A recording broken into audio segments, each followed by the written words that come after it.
You're listening to the ESO Network, your station for all things geek.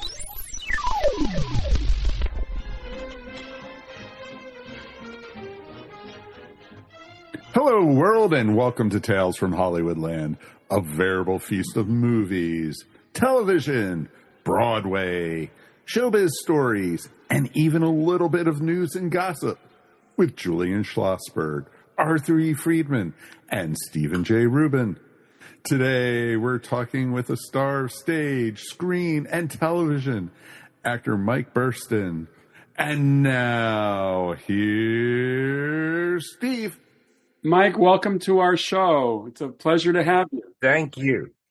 Pleasure to be here. So I always like to start by talking about the early days, and not only the early days of your career, but going way back to when you were a kid.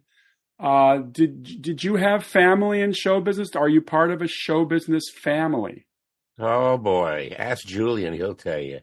In fact, I will tell you. This is a man who started at 3 years old on the Yiddish stage, but I'll let him tell you about it, except that he came on, and I think he was a hit right from the beginning. Well, my parents, may they rest in peace, were two of the greatest stars of the Yiddish Theater. My father was Pesach Burstyn, and my mother was Lillian Lux. My father was a star in Poland before the war, many years before the war, and came to this country in 1923. He was brought over by Tomaszewski, the great Tomaszewski. Heard about him. He was a matinee idol in Poland, and brought him over to the United States to be a competition for another very famous Yiddish actor named Aaron Lebedov of the Romania fame. He met my mother here in the United States, and they were both together as a couple and as a team on stage for close to 50 years. I was born right after the war, my twin sister and I, and we lived on 2nd Avenue. And 2nd Avenue in New York was the Jewish Broadway. I mean, some of the greatest stars later on came out of the Yiddish Theater. People like Paul Muni was a young actor in the Yiddish Theater before he became famous. So when I was like 3 years old, as Julian said, I used to go and see my father perform on 2nd Avenue with our nanny. And one day it was a Christmas matinee at the National Theater on Houston Street. Some people might remember that. And my father was on stage singing, and his friends backstage wanted to surprise him.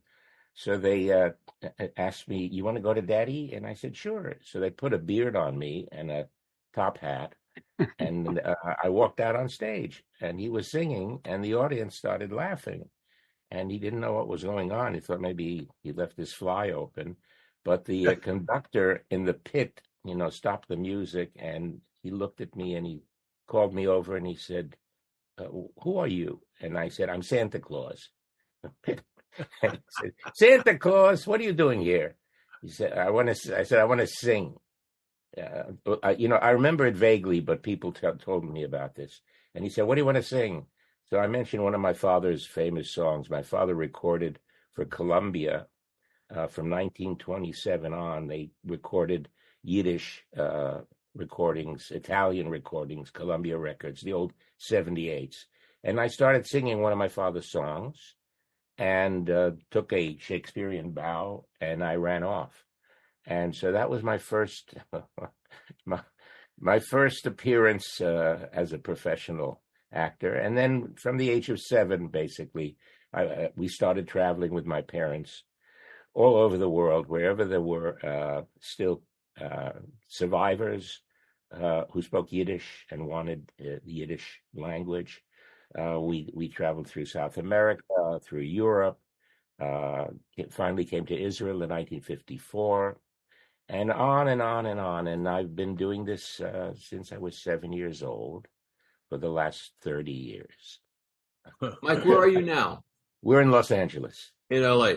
We're based in LA. For whatever it's worth, my folks told me a lot about Yiddish theater and stuff. And I had heard long time ago from the people that this Mr. Tomaszewski took more women than Errol Flynn. He was available to everybody.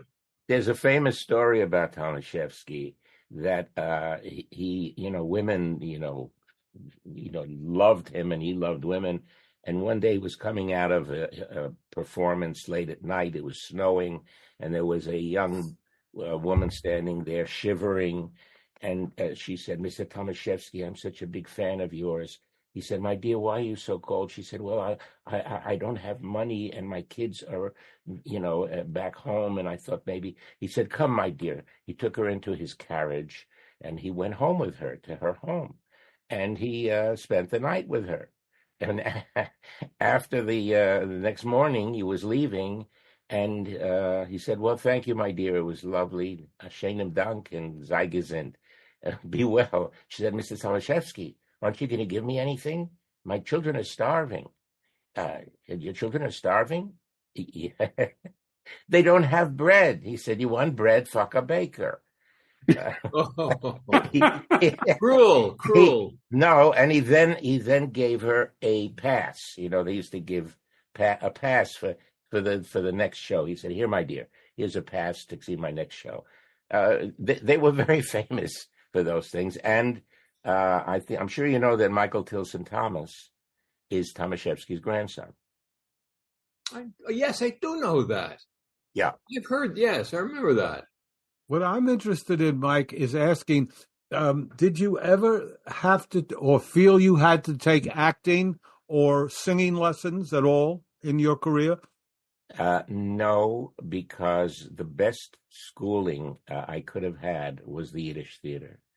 In the Yiddish Theater, you had to do everything from the bottom up. I mean, you start by sweeping the stage and moving the sets and costumes and lighting, and you had to sing and dance, and it was just the best, training I could have ever had.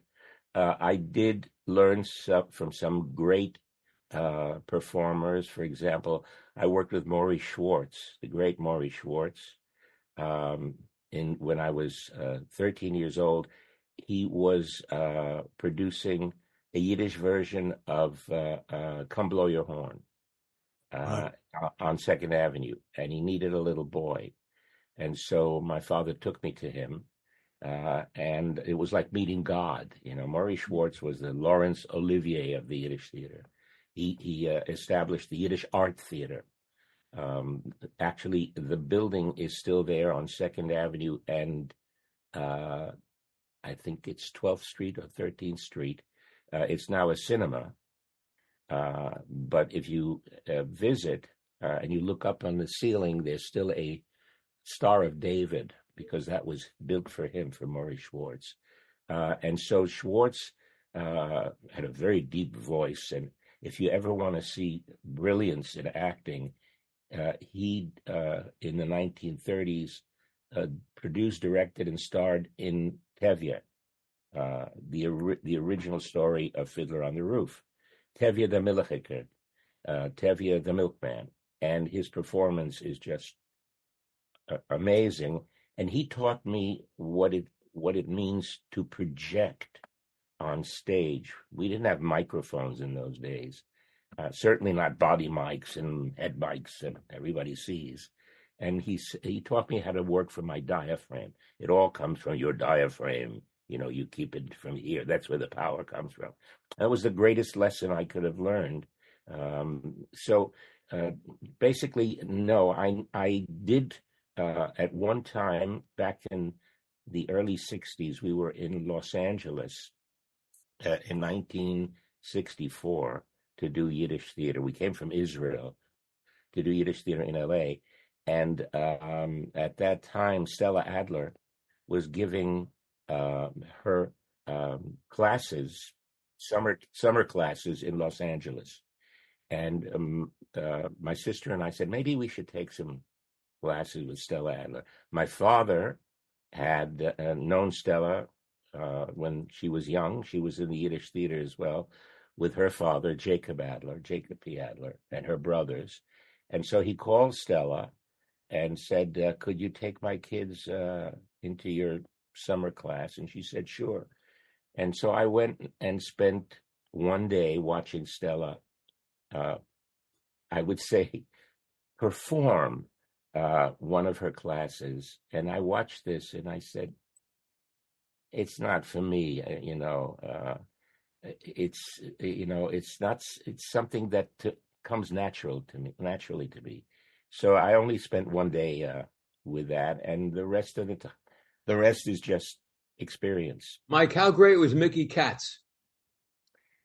I didn't know him personally. I know Joel, and Mickey was that kind of that transition from Yiddish Yiddish theater or Yiddish entertainment to the American audiences.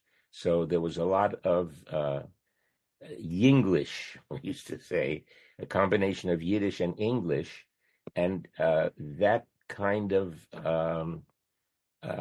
was geared to the second generation Americans. He had a big hit record, Mazel Tov, David Crockett.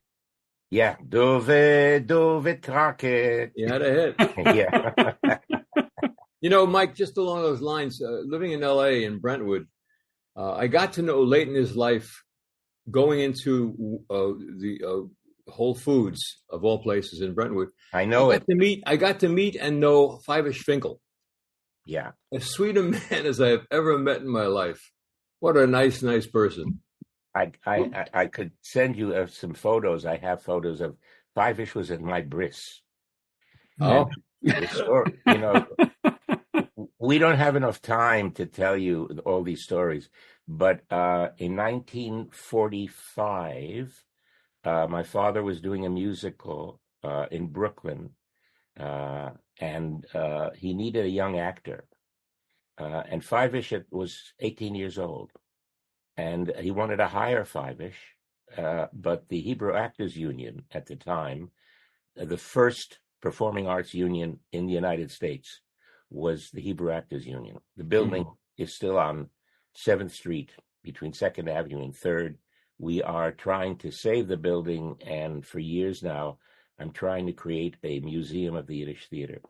We still haven't been able to raise the funds yet, but the union was run by a man named Guskind, and he was a dictator, and he wouldn't allow, they wouldn't allow young people into the union because they were a danger to the old group who were already in their 50s and 60s and still playing, the chusn and the kal, the groom and the bride.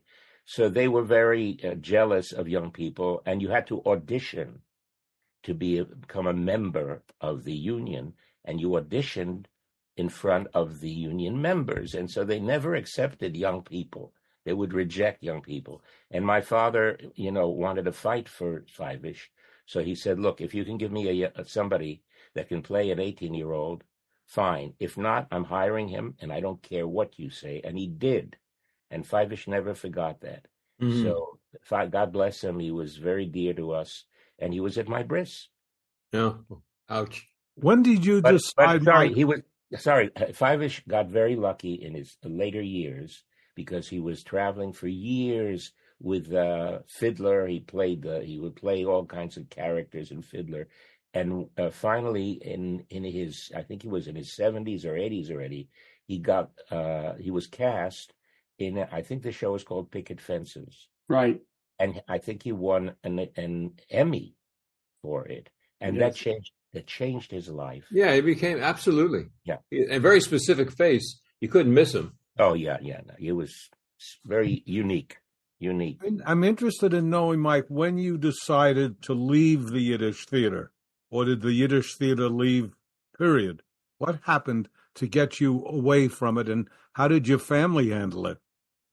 Well, there is a documentary about my family and the Yiddish Theater, my parents and me, that won the Israeli Oscar and has been all over the world. It's called The Comediant, The Comedian.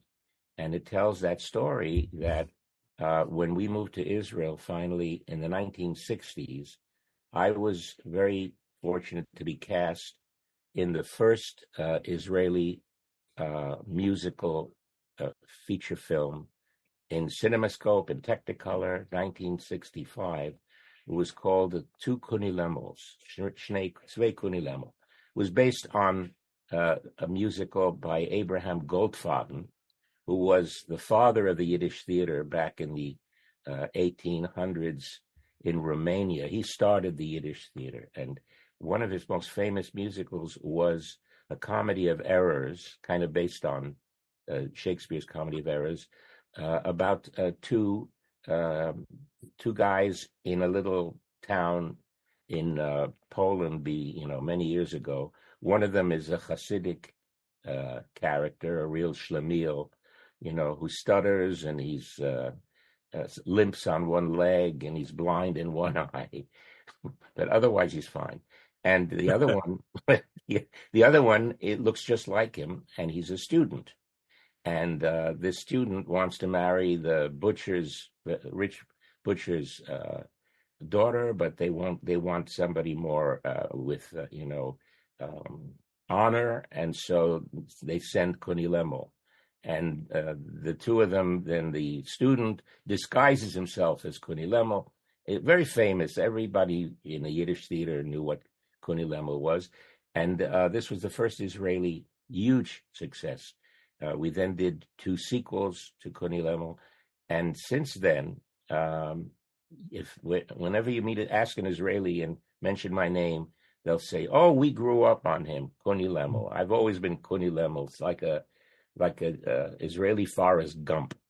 Anyway, I was doing Yiddish theater with my parents at the time, and after that film came out, I was in demand. It's like what happened to Dustin Hoffman after The Graduate. I mean, I was in demand for the Hebrew Israeli market, and I realized that I had to change. I couldn't remain in the Yiddish theater because it was a dying theater. Unfortunately, the people were dying out, and so I had to leave. My parents, it was a business. I mean, I was the famous young kid in our business, and it was very, very heartbreaking because people didn't want to come and see my parents without me, and it kind of broke my heart. But I had no choice. I had to move on and fulfill my dream as a young actor in the Israeli theater, film, television. And after that, I was very fortunate in early 1980s to be cast to replace Jim Dale in Barnum on Broadway. I was the first Israeli actor to star on Broadway. Such a great song in there, "Color of My Life." Yeah. Oh gosh, that's what brought me back after many years to the States. So, Mike, you mentioned the family business. With the business beginning to die on the vine, how did that affect your family financially? Were you in good shape? I'm not familiar with the economics of the Jewish theater. Did the Jewish actors at the top of the game, like your dad, make good money? At the top of the game, yes. But starting in the 50s and 60s, when most of those Yiddish speakers were starting to disappear, it was a struggle because, if my father had devoted his 89 years to the legal profession or any other business, he would have been able to retire on a pension. He had no pension. Kind of like a story of George M. Cohan with his family. Not only that, I mean, I heard that some of our greatest entertainers and talents, if they didn't prepare for the future, even Sammy Davis, from what I remember, they had to do some benefits to help him in his. Well, he had IRS problems, but he had Sammy made a fortune, gave away a fortune, but it was left with the IRS problem. I want to mention something, Mike, to go back to Mickey Katz for a second, so our listeners know the son Joel you're talking about. You mentioned was Joel Grey. Yeah. Who, subsequent to Sammy's coming on the scene in the 1950s, Joel Grey was really known as the White Sammy Davis. He was an incredible talent and then broke through with Cabaret. Became a major star with Cabaret, of course. I have a question for you, Mike. I'm a big lover of Al Jolson.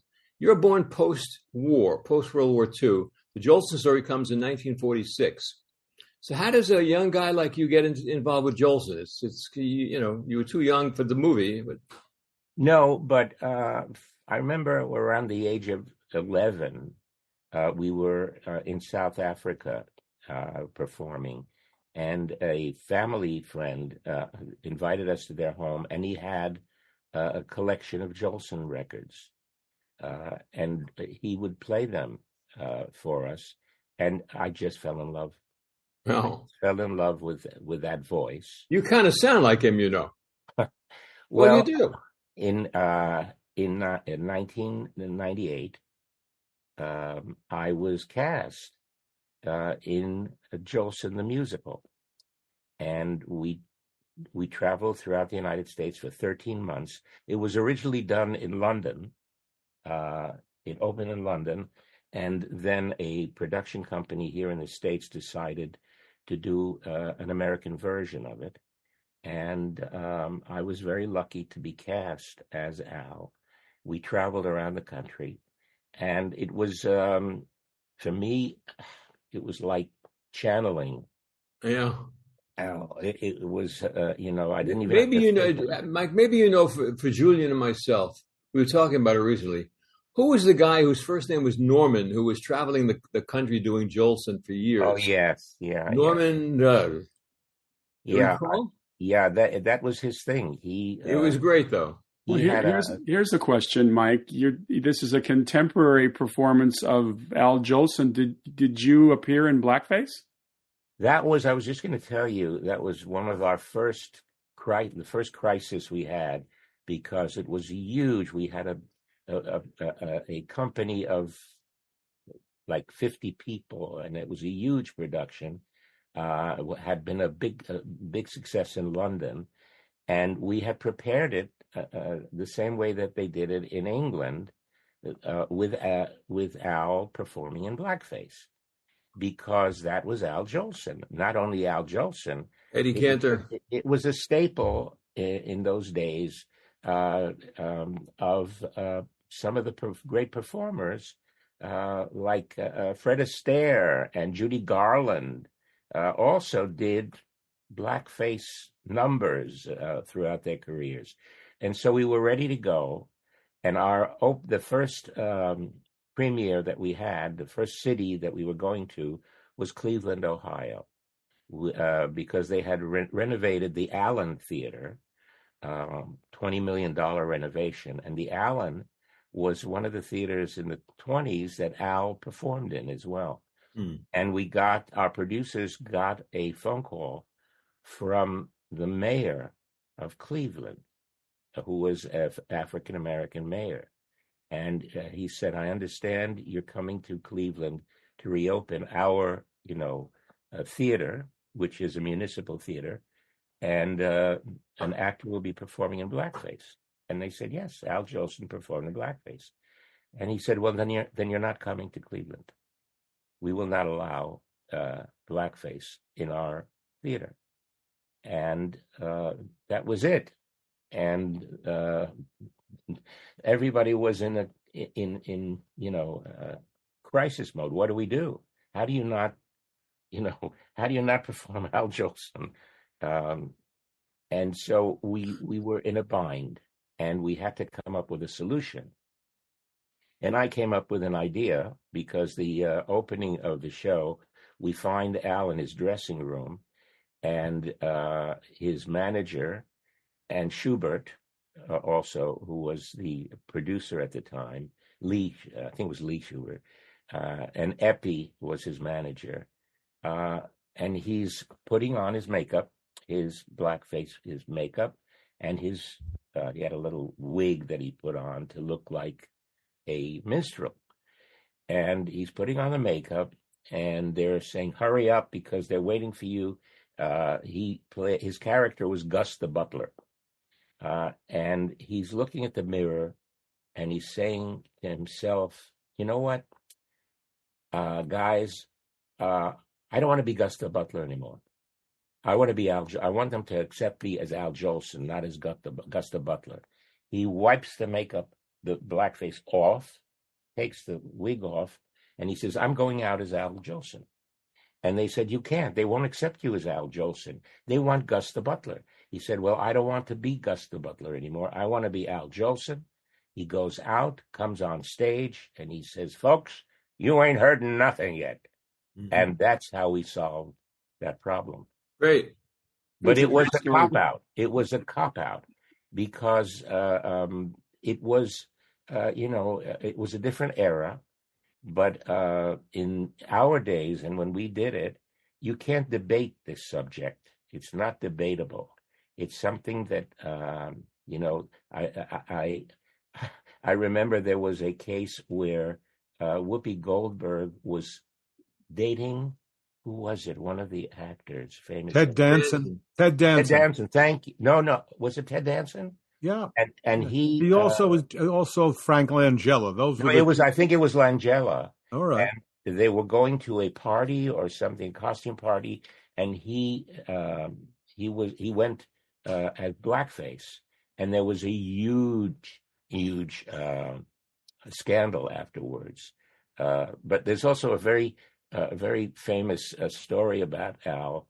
That he was. Hey guys, sorry to cut in, but it was Ted Danson. I just checked my records. Oh, thank you. Sorry about that. No. You resume the show. Sorry about that. He was the most famous entertainer ever. In his day, it was a combination of Elvis Presley, Michael Jackson, you name it. He was the world's greatest entertainer, and people used to hold Jolson competitions around the country, and people used to go up and they'd get prizes. Who could do the best Al Jolson in blackface, obviously? And so he heard about this, and he once decided, I'm going to, submit myself and take part in one of these competitions. And he did, and he lost. He wasn't good enough. They voted him out. Somebody else did a better job. What we should really let listeners know who don't know who Al Jolson is, and you're trying to make it clear, he did call himself the world's greatest entertainer. That was his own, they had to introduce him that way. Right. But here's a man at 35 years old. The Schuberts named the theater after him, called the Jolson 59th Street Theater. Here's a man who has not one, not two, but he has 3 stars on the Hollywood Walk of Fame. 3. One for radio, one for movies, one for the recording industry. This guy, what you just said is right. Put the Beatles together with Michael Jackson. Throw in Taylor Swift, and you still haven't gotten the hugeness of this man in the 20s and the 30s. And then, of course, when the movies come out. And Mike, did you see the movie as a young boy? Jolson? No, but just to add to that, in 1927, The Jazz Singer was the first talkie, the first movie with sound, and that was Al Jolson. He made history. He was also very, very patriotic. He during the war, the Korean War, he volunteered and performed for the soldiers, despite the fact that he was not well at the time. He had only one lung. He had one lung, exactly. I was just going to say, but he performed his, for the love of country. He came back from Korea in 1950, and unfortunately, he died at the age of 60. He was a very young man. but he gave his life for, he loved this country, and they loved him. I mean, Al Jolson was it was my greatest privilege to perform, and the audiences went crazy, and we were hoping to get to Broadway with it, but never did.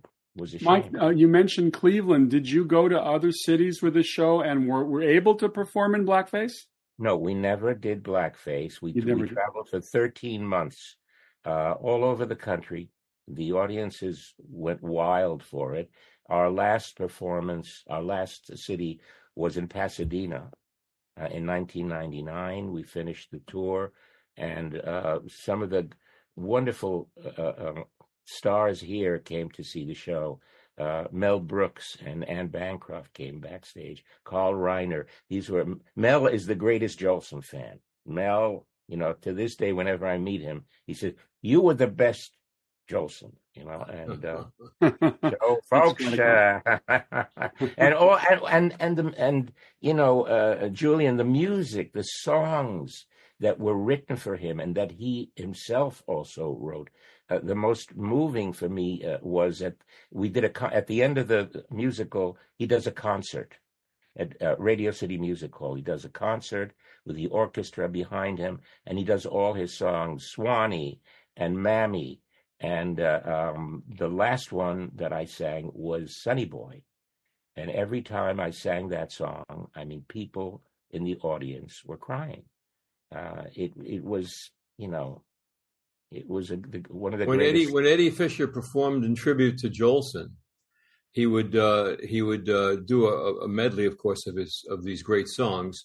But on Sonny Boy, Eddie would sit down at the Winter Garden and sit down on the edge of the stage, and without a microphone, as Jolson never had a microphone, sang Sonny Boy, and it was fantastic. Do you know did Mel Brooks ever tell you the story of when he was in World War II? At the end of World War II, there's still fighting going on, and he and his troops are on one side of the river. It's nighttime, and there's Germans on the other side of the river.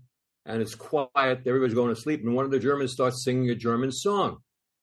And they hear the German song. And Mel got up and started singing Tootsie Goodbye. He loved Jolson. The other thing I learned from Jolson was, we're talking about the 1920s at the Winter Garden in New York. And if you remember, they used to build a runway for Al, because he wanted to be close to his people, to the audience. And we did that in our show as well. We had a runway that went right into the audience. And if you watch the Jolson story, there is one shot that is actually Al, because, by the way, you can see this probably on YouTube, there are video clips of him auditioning. He wanted to play himself, but he was already in his late 40s, and he auditioned, and it's a little heartbreaking to watch, because he still wanted to be who's going to play me, obviously he didn't, but his voice during the movie, oh yeah, it was his voice. It ever was. Well, it's his voice, and it was Larry Parks. Larry, thank you. That lip sync his voice, but there's one shot. It's very quick. When he is at the Winter Garden, there's a long shot of him walking, actually dancing down the runway and singing, and that is Al. Anytime in blackface. Of course, but that is Al himself. Right. That shot is not Larry Parks. That's the only shot that Al himself. And the other thing was that in those days there were no microphones, and they say that when Al sang on stage, you could feel the wall at the back of the theater vibrating. That was the power of his voice. Yeah.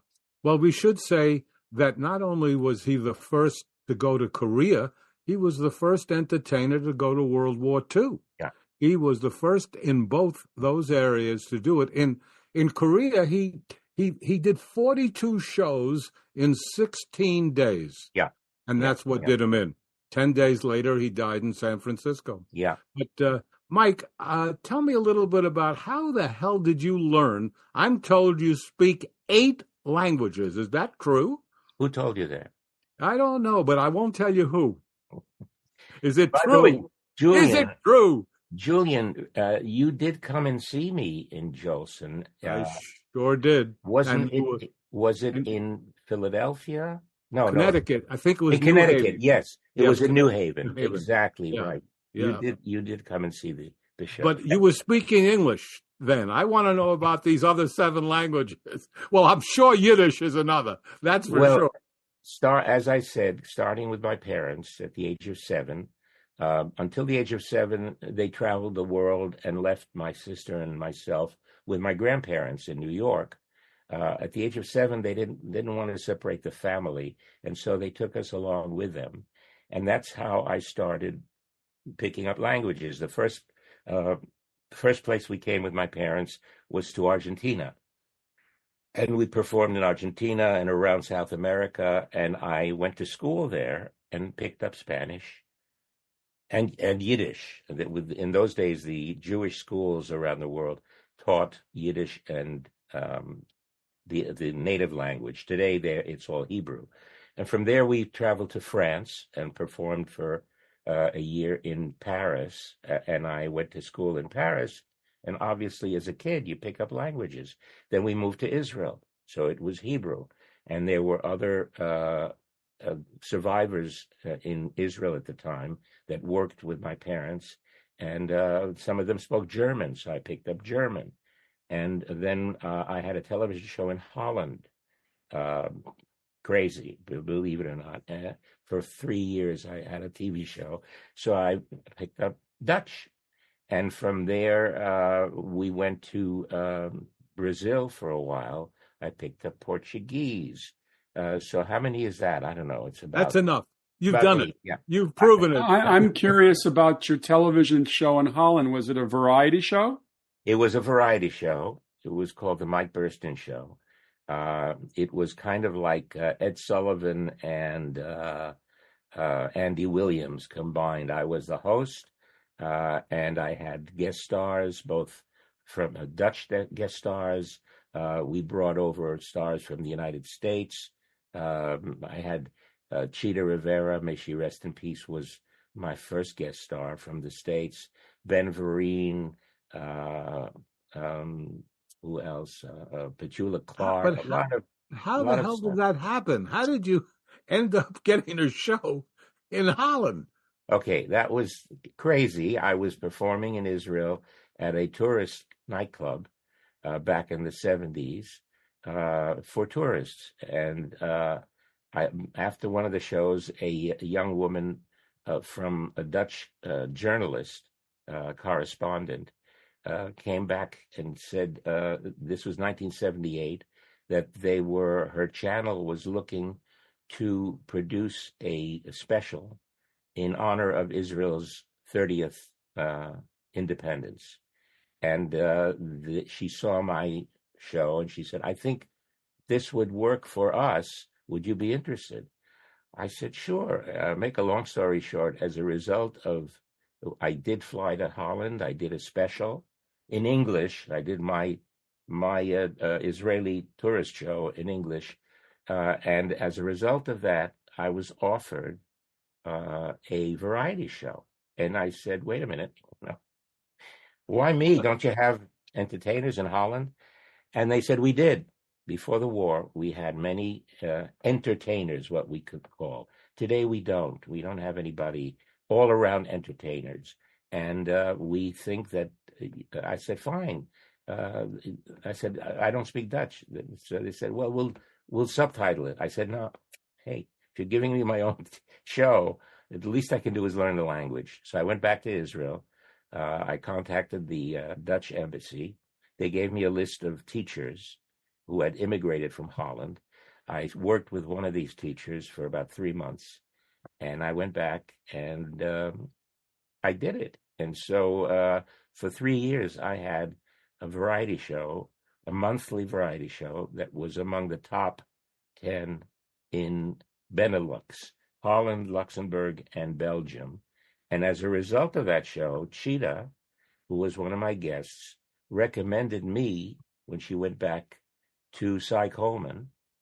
They were looking to replace Jim Dale in Barnum.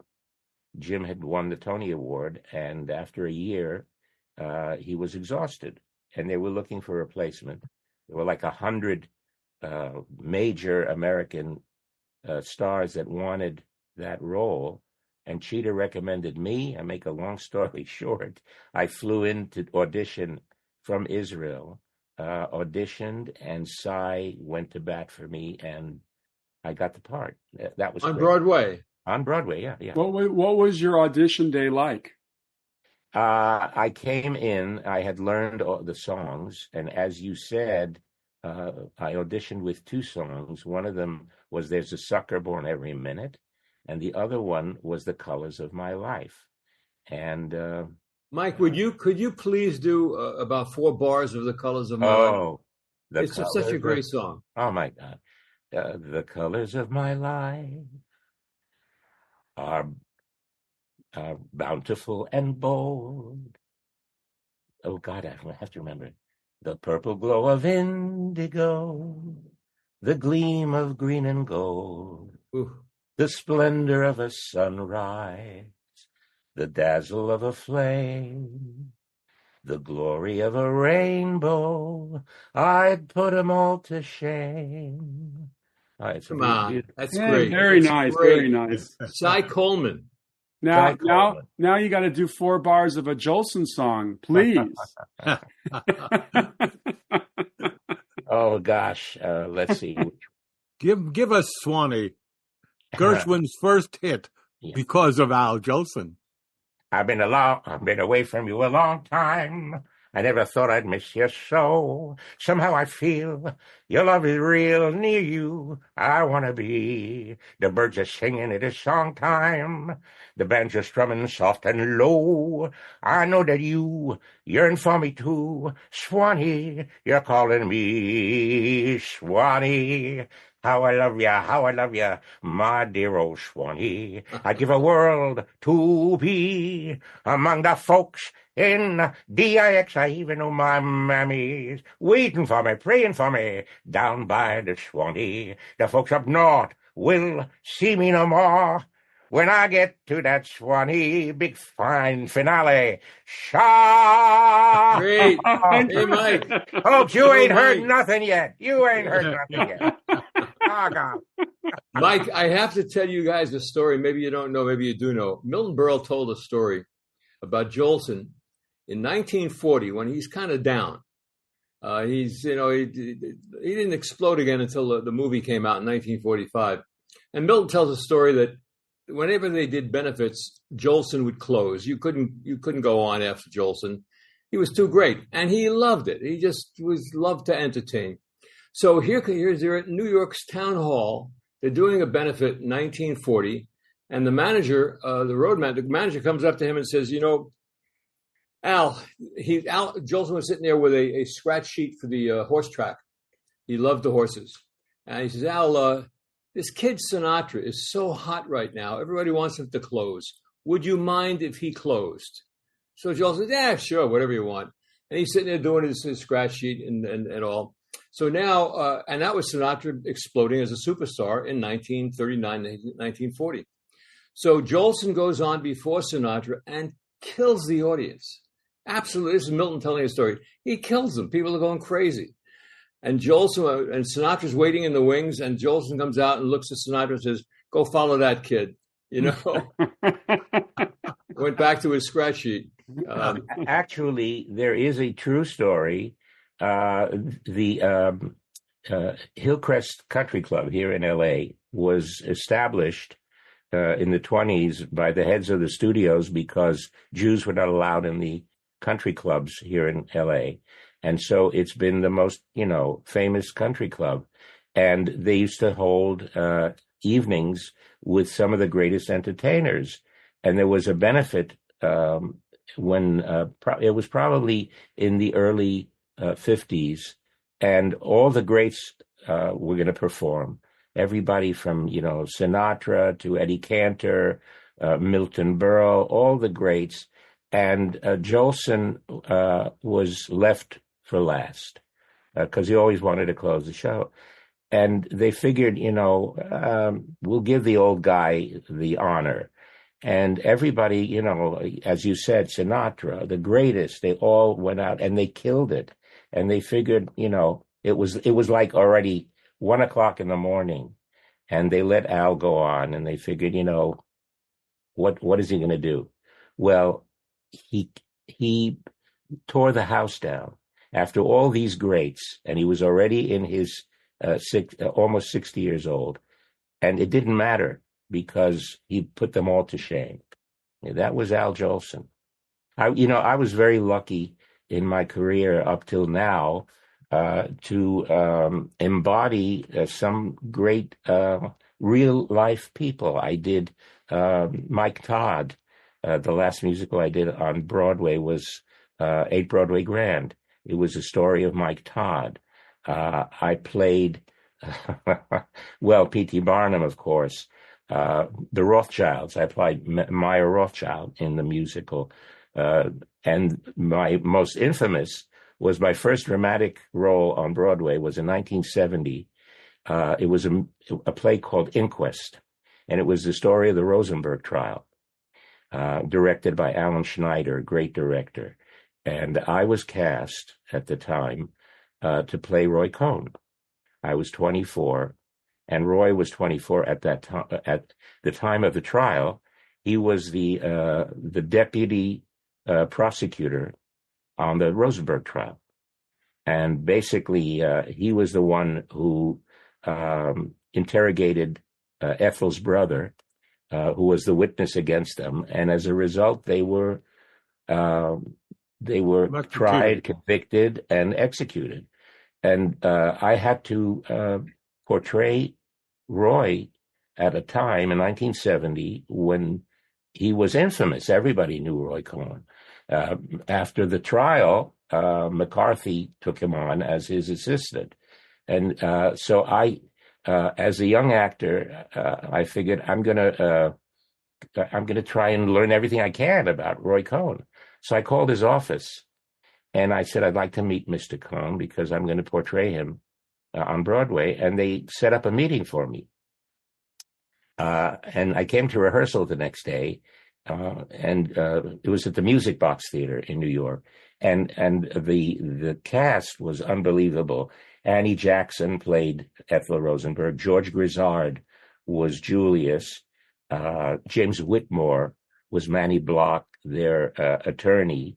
Some great actors, and I was called to the producer's office. They said they want to talk to you. It was Goober and Gross. They owned the Westbury music theaters as well. And Lee Goober at the time was married to Barbara Walters. And I come up and Lee says to me, I understand you're going to meet Roy Cohn. I said, yeah, I want to learn as much as I can about him. And they said, well, we give you 2 choices. You can meet Roy Cohn and you're fired, or you can call and cancel and keep the job. And I said, why? And they said, don't ask why, just make your choice. And it was obvious to me because I hadn't gone through that period in the early 50s that they were frightened about what he might do. He might take the meeting as an excuse to take out an injunction or something against the show. And obviously I chose to keep my job. I called and he got on the phone and I said, I'm sorry, but there's an emergency and I can't meet you. And he said, that's all right, kid. That's all right. I understand. And I never met him, but my first Broadway drama, my first appearance on Broadway was the preview was a sold benefit to a legal organization that had fought to free the Rosenbergs. And they had bought the opening preview. And I had no idea, but they were waiting. They were waiting for Roy Cohn because the first lines that I had to say in the show, the judge said, "Mr. Cohn, interrogate your witness." I got up and I took one step downstage, and the entire audience went 1,200 people were hissing. Hissing. I'll never forget it because I froze in my tracks. And I said, what the hell is going on here? And I felt this wave of hatred coming at me. And I remember a thought went right through my head. For a split second, they hate me. And I said, oh, you hate me? Okay. I understood Roy Cohn at that moment. He was the Dybbuk. I understood what his motives were. You hate me? No holds barred, people. Anything goes. And that gave me the motivation that I needed to become Roy Cohn. And I know now what influence this man had on you-know-who today, okay? Oh, sure. That's him. That's him. That's this evil incarnate, okay, that will go to any length, any lies, anything to win, okay? That was Roy. And the other influence I can imagine was when I played P.T. Barnum, because Barnum said, there's a sucker born every minute. Yeah. And that's what we are right now, folks. But he was wrong. He was wrong, Mike. He was wrong. It wasn't every minute. It's every second. Yeah. For us, it's every second. I mean, but the difference with Barnum was he wasn't a snake oil sale, like the old snake oil salesman in the Old West. Yes. That's what we got today. Barnum, what he did was out of love of entertaining people. He did things, Jumbo the largest elephant and the bearded lady and all that stuff was to bring people in and to give them entertainment. Yeah, a whole different thing. Did you ever see Angels in America? Yes, of course. Yeah. Ron Liebman played Roy Cohn, and then F. Murray Abraham replaced him. I want to ask you, Mike, because I know that, let's say in your last act, so to speak, as we all are here, you decided and became a director of a movie. Let's talk about Azimuth and how it came to pass, what it's about, and what was the most difficult part besides getting the money, which, of course, we know is always the most difficult part. Yeah. I've been so lucky in my life. I'm next year I'll be celebrating. I'm getting closer to you, Julian, I think. So wait for me. I'll be 80 next year. I'm moving, Mike. I can't wait. I know. No. You keep going. I'll catch up with you. All right. Okay. I'll come running. But I always wanted to try and not tread water and just do things that I've done before. I always try. I want a new challenge. And we basically in the 1960s, when I say we, colleagues of mine in Israel, we created the movie industry in Israel. We started from nothing. But today, the Israeli film industry is flourishing. We have great, great talents and films that have won awards. And so it was 7 years ago. 7 years ago, we were about to commemorate the 6 Day War, which I participated in. It was the first war as an Israeli soldier in 1967. And I figured, it's going to be 50 years since the 6 Day War. I had gotten a treatment of a story from a friend of mine after the war. He was my lawyer, and he gave me a story, and he said, this should be a movie. And I put it away, and I kept it for 50 years. And I used to keep going back and reading it. And I figured, well, what can I do for this commemoration? I said, wow, let me try and do something with this story. It's about two soldiers, an Egyptian and an Israeli, who meet at the end of the war in the desert in Sinai. And they have to find a way to survive, just the two of them in an abandoned building. And they're both wounded. It's a very personal story, but with a lot of hope.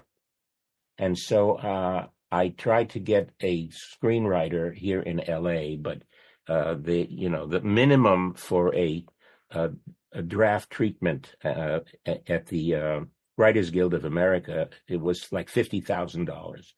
So I said, you know what? I'll try it myself. I bought the program that they all use, the computer program, and I learned it. It took me quite a while, but I wrote a first draft. I gave it to a friend of mine who's a screenwriter. She said, you've got a first draft. You should try and do something with it. Anyway, long story short, I had two friends in Israel who agreed with me. They invested the money. I cast it. We shot it in 14 days in the south of Israel with an Israeli actor, and I found an Egyptian-American actor, a great, great actor, who had just done American Sniper, Sammy Sheikh, and he agreed to come to Israel and portray the Egyptian soldier. And it premiered on the anniversary in 2017, and it's been in festivals around the world, and it's now on Amazon Prime. And the title, Mike? Azimuth, Azimuth. Azimuth is actually comes from the Arabic. It is a topographical point on a map where two points come together. It's kind of metaphor. Interesting. Yeah. Mike, can I ask you, please, where were you on October 7 last year? Were you in Israel? No, unfortunately, I wasn't. I was in Germany. Again, here's another thing that, just pure luck. You never know. Mazel. I got a call last year from my agent in Israel that a German TV company was looking for an actor to portray a Holocaust survivor in a German television series, a new series. And lo and behold, they cast me, and we were in Berlin for 4 months last year. And it was at the same time, October, November. We shot the series. It premiered in Germany, very big success in Germany. And last April, we were at the Cannes TV Festival, and the series won Best Series at Cannes, and it is now being marketed around the world. How did you get the news of October 7 in Germany? I was every hour I watched the Israeli news on my iPhone. The news from Israel. Did you perform your show? Did you perform your show in German? In German, yes. Yeah. I played a 85-year-old Holocaust survivor, a little boy who had come out of Auschwitz after the war all by himself. And it was based on many kids like that, Polish kids who came out of the war. They were helped by the GIs at the time. They helped them get to Frankfurt. They wound up in Frankfurt, and they became very wealthy after the war. They did things that the Germans wouldn't do. They created the black market. They went into the red light district, was run by the survivors. From there, they went into real estate, and their families. There's only one who's still alive, and it was based on one of these characters who created a delicatessen empire in Germany. And it's a story like the American series about this head of the family, and all the kids are fighting. I forget what it's called. Succession. Succession. Thank you. It's like a German Succession. It's it succeeded. So it's very popular in Germany because for the first time they see a modern Jewish family living in Frankfurt, the patriarch, children, grandchildren, and it's opened a lot of conversation in Germany about it's not a Holocaust story. It's about a modern family. And so we were in Berlin. I was watching what was happening. I have many friends. Unfortunately, one of the young female soldiers who was killed on October 7th was a cousin of my daughter-in-law. And it was just one example of the horror that went on. They gathered these young female soldiers in a bunker where they were stationed, and eventually executed them. The worst thing about it was that they used her cell phone to videotape the execution and then sent it to her mother. This is what we're talking about. That's just, an example.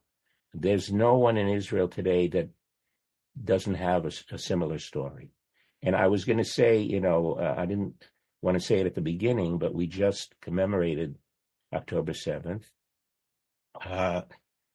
Actually, if you're in Florida, next month, there is an exhibit called the Nova Festival Exhibition.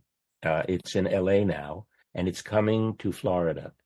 I urge you to go and see it because they have recreated basically the festival, the music festival that happened with all the actual video footage. Video footage. I was there, Mike. I went down and saw it. Absolutely. Yeah. It's very powerful, Arthur. Very powerful. Yeah. Where is it appearing in Florida? Do you know what city? Probably Miami. I don't know. I was told that check it out. It's going to be in Florida. Anyway, so I think, I'm constantly, every day doesn't go by that I have friends. I talk to my friends in Israel. The other day on the 7th, we had a memorial here in Los Angeles, and I met a couple, husband and wife, the parents of one of the young women who is still being held as a hostage for a year in Gaza, and they spoke. And just the courage that you see these people, it's unimaginable. If that could have been your child, or it's hard to imagine, and there's no end in sight. Yeah. And it's going to, unfortunately, from what I hear from my contacts in Israel, this is just the beginning.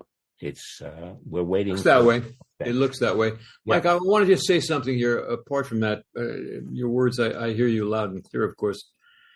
The little a cappella version you did of "The Colors of My Life" was outstanding. Thank you. I loved it. It was just great. You were there on it. This has been great altogether. Yeah. Absolutely, Mike. It's been great having you as a guest. We're going to turn it over to our producer, Mike Faber. Mike, it's all yours. Thank you, sirs. Well, first, I wanted, of course, thank Mike for being here with us tonight. We do appreciate it. Thank you. My pleasure. You've reached the end of this episode of the Tales from Hollywoodland podcast. Always remember, we couldn't do this without you. We want to hear from you, so please write us anytime at talesfromhollywoodland@gmail.com. Remember, you can find us wherever fine podcasts are found, and now you can even find us up on YouTube. If you made it this far into the episode, why not subscribe and give us a thumbs up? Or if you're listening to us, please give us 5 stars. If you're into social media, please check us out on Instagram and Facebook. Before we get out of here, let's check with the guys and see what's happening on this week's podcast. Julian, who do you got? This week is Joanna Gleason, whose father is not Jackie Gleason, but was Monty Hall. Let's Make a Deal. She, of course, co-starred with Sybil Shepherd on the show Sybil, and actually has just directed her first movie, Mike, called The Grotto, which will be opening up soon. And, Mike, I also want to thank you for joining us and let people know that you have Mike Burstyn and Friends on a YouTube channel. Mike Burstyn and Friends Weekly. Always worth checking out. You know, it's always nice to do that. And Mr. Steve Rubin, what do you got going on your show? Well, after taking a week off to renew my wedding vows, 30 years in Las Vegas, we returned to the front lines with Gino Cuddy talking about B-Westerns. All the famous Western stars of the 20s and 30s up through Roy Rogers and Gene Autry and all those wonderful guys. And Gino is literally a walking encyclopedia of B-Westerns. That is awesome. That's probably a fantastic show. And, of course, Arthur, what do we got going on next week on our show? I'm going to hand this right over to Julian and talk about Devon Joe. Julian, please. Oh, gosh. Well, let's see. Deborah Renard was on Dallas. She played Larry Hagman's secretary for the entire season, and she'll be on with Al. Now, Mike, you tell me about Al, because you know him better than I do. Mike Faber, I mean. Oh, I figured that's who you meant. Al actually appeared on the first 6 seasons of The Sopranos in 2 different roles. He was actually in the first season, and his character was offed in a typical mob hit. But then he was so popular with the cast and such, they brought him back as a new character, and he lasted from season 2 to season 6 of The Sopranos. So we've got The Sopranos and the Dallas gang coming together. And Julian, can I just ask one little promotion? Anyone who wants to hear my album, my recordings, they're all up on Spotify and Apple Music and all those other places. I've been recording for CBS for many years. And the latest album that I put up is called The Colors of My Life. Of course. And you should do it a cappella. Can't get better than what you did. That's awesome. Thank you. Thanks, guys. No problem. On behalf of Steve, Arthur, and Julian, thanks again for listening. This is your producer and announcer, Mike Faber. We'll see you here next time on Tales from Hollywoodland. Your Hollywood adventure starts right here.